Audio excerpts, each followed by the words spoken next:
that's just what I want. You know, a lot of times that's not what you want. That's not what you need. Uh, the thing about it is trial and error. If you purchase that dog and breed it, and your puppies don't stand up or stack up to what they eat, you just need to discontinue that. And it's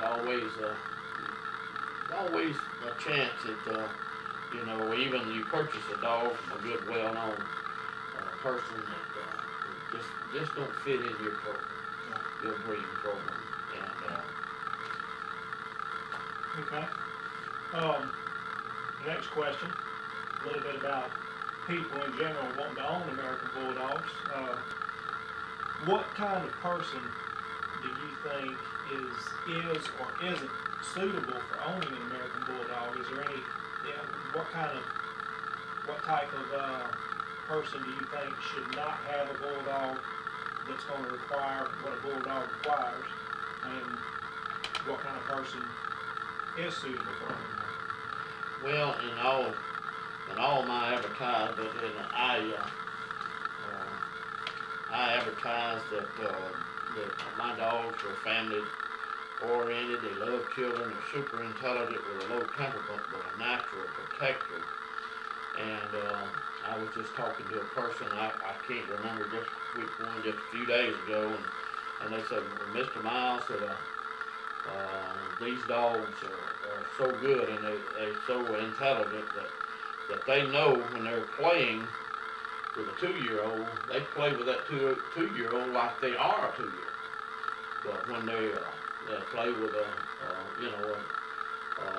young teenage girl, boy, something or other, they play with them like that. But when it comes to the fact that they, to grown-up people, they do and perform like they want them to. And I would say American Bulldog is one of the few breeds that is so versatile that they'll almost fit into every situation that you want. They can protect.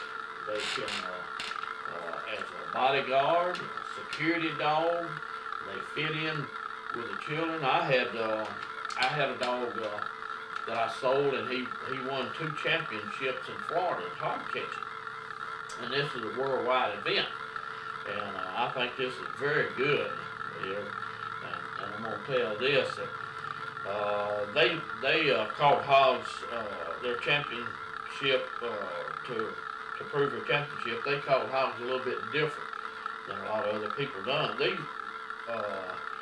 They put the dog in the boat and went to islands, and they turned them loose on the islands. And this dog had he just won. He won so much further ahead of all the other dogs, so just people really just kept their heads spinning. But after it was all over with, they had to go out on these islands and to score, that the dog had to either trail or win the hog and go and kill the hog. And most people might not like to hear that, but they had to kill the hog to score, and he killed 9 hogs in 6 hours. I don't think I got that back. It was 9 hogs in 6 hours. It could have been the other way, but anyway, they went back to home base where all of them come in. And like I said, there's people from all over the world there. And he come back and he had his dog on a leash there. Well, the children kept playing there, and he just unleashed the dog. And this dog was very bad, very bad. He unleashed the dog, and he went out there playing with the kids. And just having a big time. And a man from Italy had Italy or Spain, one had a suitcase with cash money in it, and he walked up to him. He said, there's $10,000 for cash money here.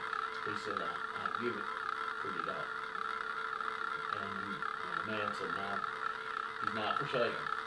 So and time after time after time after time, people have told me things similar to this. Hardly ever you get American Bulldog that don't fit into a family or fit what people want. Okay. All right. Question number 13. This is one that was posed to me by someone else. A few people within the American Bulldog breed have issues, I should say, with you because you were so successful in raising American Bulldogs. What do you say to people in the world or out there that say you were a puppy miller? Well, my answer to that would be that you know if people that are that say things like that really actually they don't know me and they haven't been to my breeding program or anything. And I say that all of my puppies, I never breed a female. I never bred them, but I try to always breed them 2 times and let them go over. When you let them go over, a female go over, she builds her all of her nutrients, everything about her, she builds it back. And if you breed one every time you're gonna get puppies that's inconsistent, weak, and you're gonna get puppies that will not live. And you know, I looking back, I hardly ever lost a puppy, and they was all consistent. And I got pictures of my puppies and everything. And another thing too, if you care about your dogs, which I cared about my dogs, and I cared about their health and everything. If you breed a female, if you keep breeding her, trying to get all the puppies you got, you'll burn her out, and and that's something you don't want to do, because when you start burning one out, you start getting puppies that ain't no good, and that's inconsistent, and puppies that's easily, when people buy puppies, they'll easily tell that, hey, that puppy ain't no good there. And I've got too many documents and everything showing improving, but my puppies have always been consistent and everything, and they're not burnout puppies. They're puppies that perform and are champion wherever they go, and whoever gets them, and whatever they want to train the dog to do. It's just unreal how many people that I have called me and tell me the same things over and over. That Mr. Miles, your dogs is the best what I've ever had, and that they're so intelligent, so smart, and they train real easy. I've got trainers that train dogs to do just about everything that a man would want them to do. They all tell me the same thing. You know, if I was trying to be a puppy miller, I would breed a dog every time.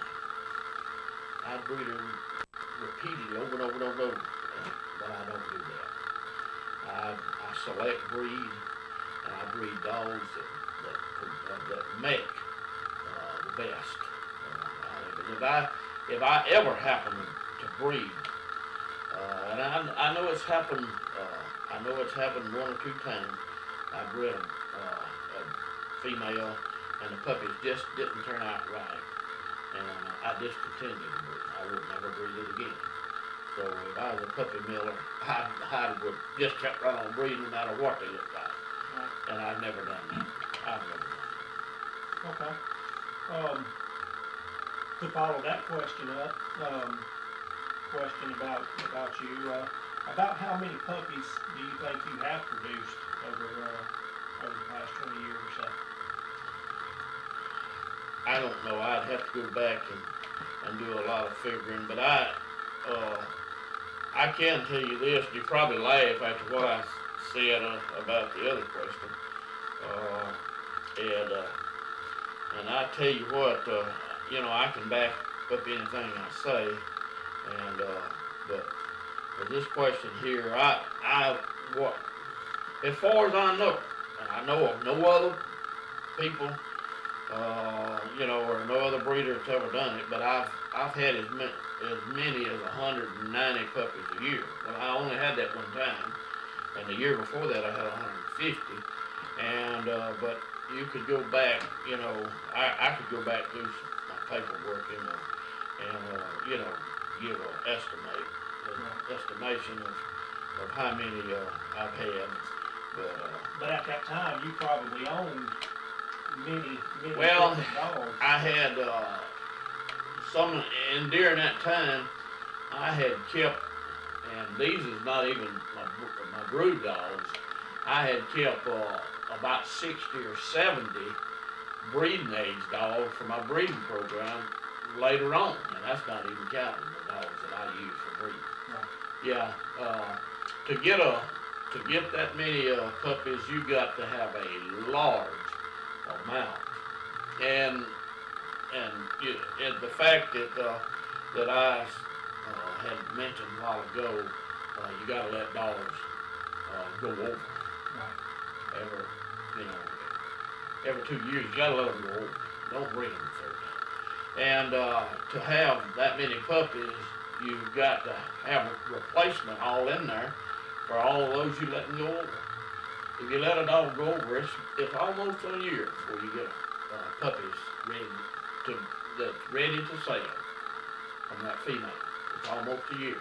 Okay. And so that builds everything up in the dog, and that she's going to have a good, true, healthy American Bulldog puppy when she has them. And the thing of it is, it's not how many you have, it's how you keep your dogs in good health. The quality of the The dog. quality of the dog, the quality of the puppy, and their health. That's the main thing. Okay. People look at the numbers, but if they don't see what's going on and how they're being arrived, It's easy to make an assumption. then they make a quick assessment. Hey, that's our puppy meal. Right. Or whatever. All right. Last question, or last formal question we have for you.